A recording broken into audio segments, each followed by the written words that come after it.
Hi అండి, అందరూ బాగున్నారనుకుంటున్నాను. ఈరోజు స్ట్రైట్ లైన్స్లో ఇంకొక ఫార్ములా యొక్క ప్రూఫ్ నేర్చుకుందాం.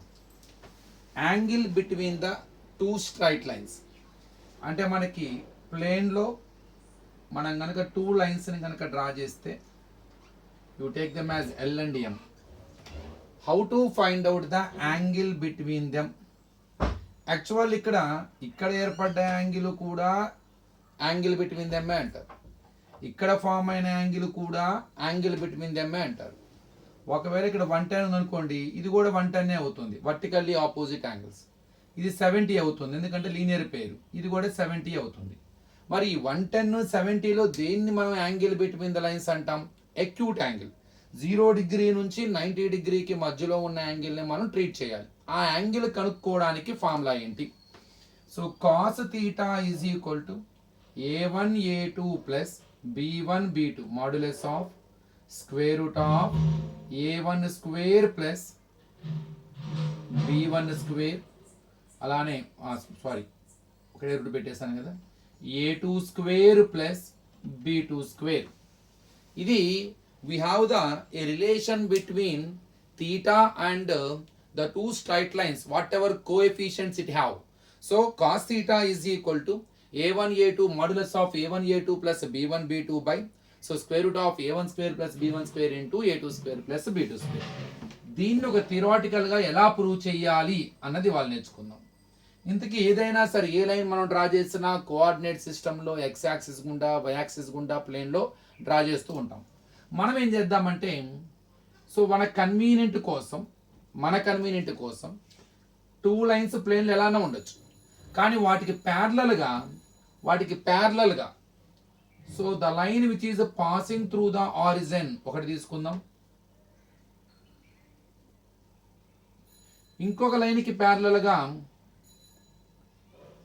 The line which is passing through the two origins. అంటే కోఆర్డినేట్ సిస్టంలో ఏ రెండు లైన్స్ అయినా సరే వాటి మధ్య యాంగిల్ కనుక్కోవడానికి మనం ఈజీగా మన కన్వీనియంట్ కోసం వాటికి ప్యారలల్గా ఉండేవి. ఎందుకని ప్యారలల్ లైన్స్ అయితే దాని స్లోప్ దాని యొక్క అక్కడ యాంగిల్ ఎంత ఉంటుంది, ఇక్కడ అదే యాంగిల్ ఉంటుంది కదా. సో అక్కడ కనుక్కున్నా ఇక్కడ కనుక్కున్నా సేమే. సో మనం థియరాటికల్గా ప్రూవ్ చేయడానికి మన కన్వీనియంట్ కోసం we have taken two lines which are parallel to the given lines, ఒకటి ఎల్ ఒకటి M. So the angle between them ఈ యాంగిల్ మనం కనుక్కోవాలి, థీటా అనుకోండి. So we have to find out the angle theta between L and M. మరి ఈ lines మనం తీసుకున్న రెండు లైన్స్ కూడా ఆరిజిన్ గుండా పాస్ అవుతుంది. ఆరిజిన్ గుండా పాస్ అయ్యేది ఎలా ఉంటుందండి? General form of the straight equation ఏంటి? ax plus by plus c is equal to 0. ఇది general form of the equation. అంటే ఏ స్ట్రైట్ లైన్ అయినా సరే ఈ స్ట్రక్చర్లో ఉండొచ్చు. ఎప్పుడైతే ఇందులో కాన్స్టెంట్ మిస్ అవుతుందో ax plus by is equal to 0, ఇది ఆరిజిన్ గుండా పాస్ అవుతుంది. So if your line is passing through the origin, indirectly in your equation constant is absent. So since these two lines are passing through the origin, I am sure in the general form you can skip the c. So there is no constant anamata. మరి ఈ equation మనం ఏమనుకుందామంటే a1x plus b1y is equal to 0. ఇది వచ్చేసరికి a2x plus b2y is equal to 0. ఇప్పుడు ఈ రెండు lines మధ్య ఉన్న యాంగిల్ని మనం కనుక్కోబోతున్నాం.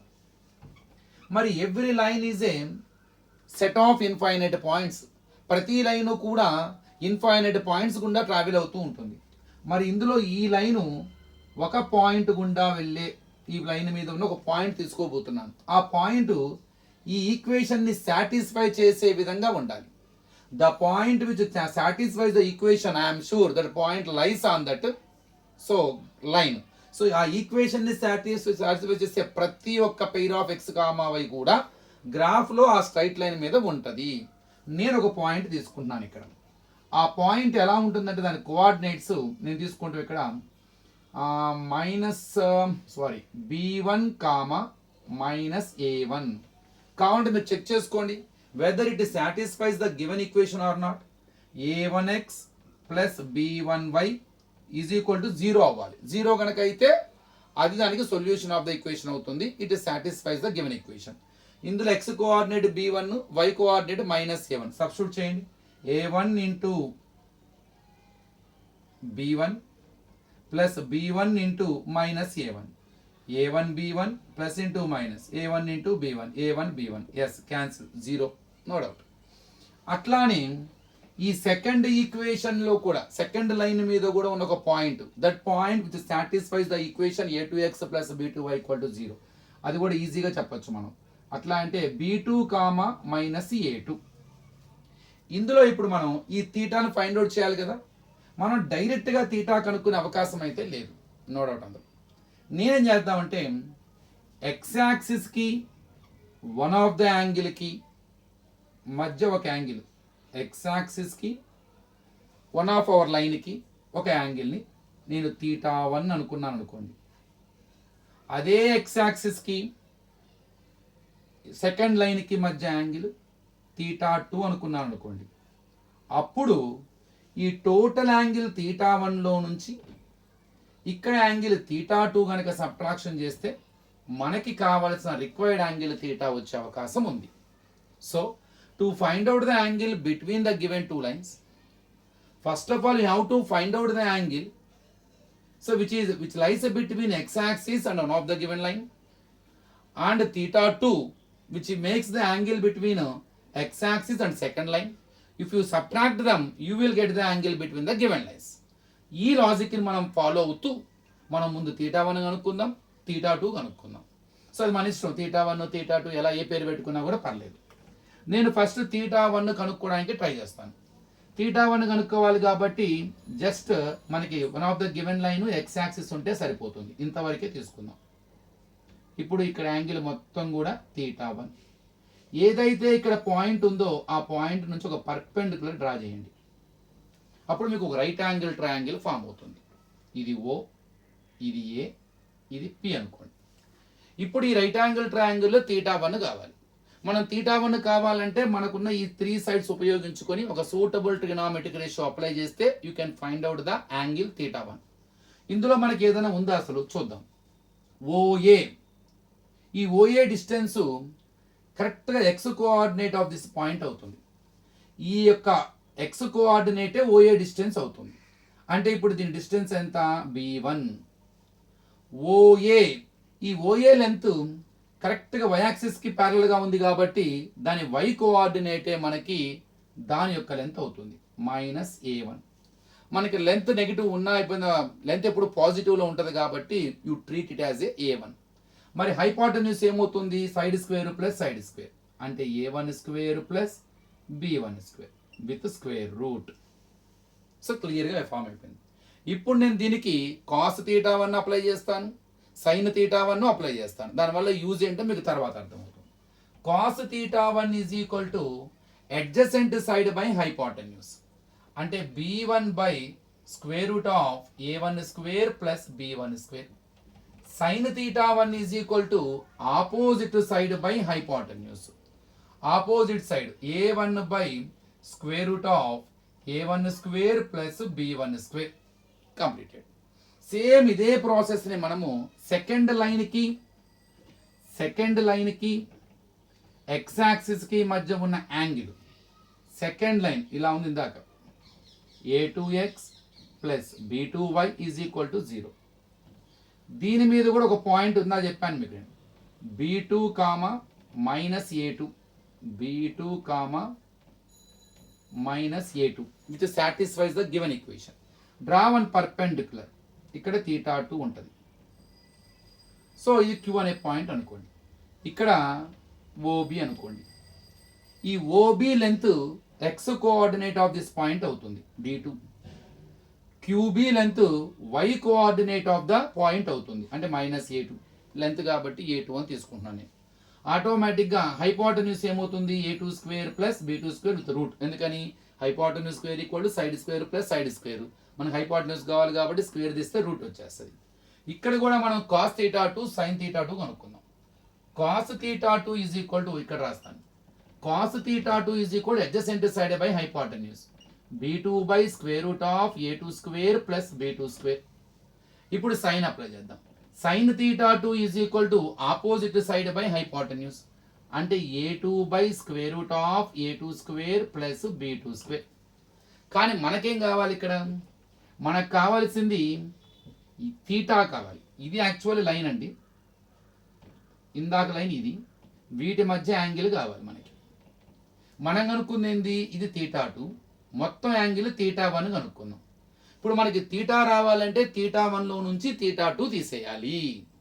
సో ఇది గుర్తుపెట్టుకోండి. అంటే తీటా ఈజ్ ఈక్వల్ అంటే కాస్ తీటా, నేను కాస్ తీటా కనుక్కుందాం అనుకుంటున్నాను. అంటే ఇప్పుడు నేను రబ్ చేస్తాను. కాస్ తీటా నాకు కావాలి అంటే cos theta is equal to theta ఎలా వస్తుంది మనకి?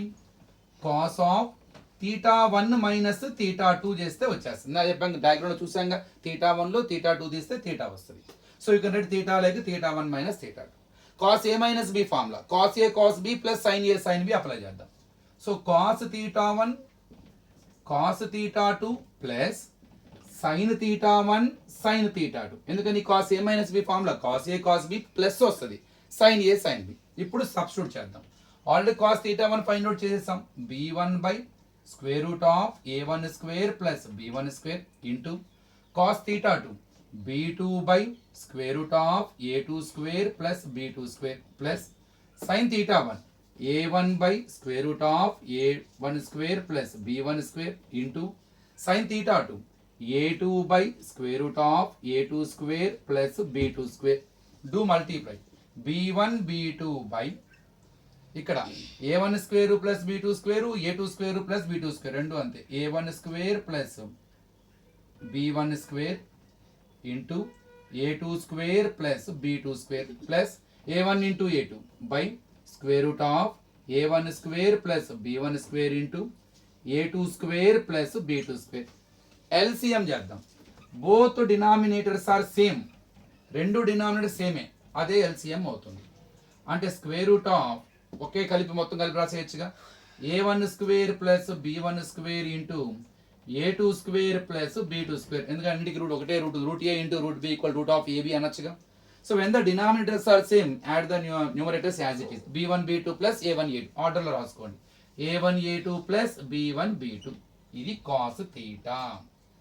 మరి మనకి తీటా కావాలి కదా, ఆ కాస్ అవతలకు వస్తే ఏమవుతుందండి? కాస్ ఇన్వర్స్ ఆఫ్ అవుతుంది. మనకి 0 to 90 ఉండాలి, నెగిటివ్ సింబల్ రాకూడదు, కాబట్టి ఇది మాడ్యులస్ పెట్టేస్తాం.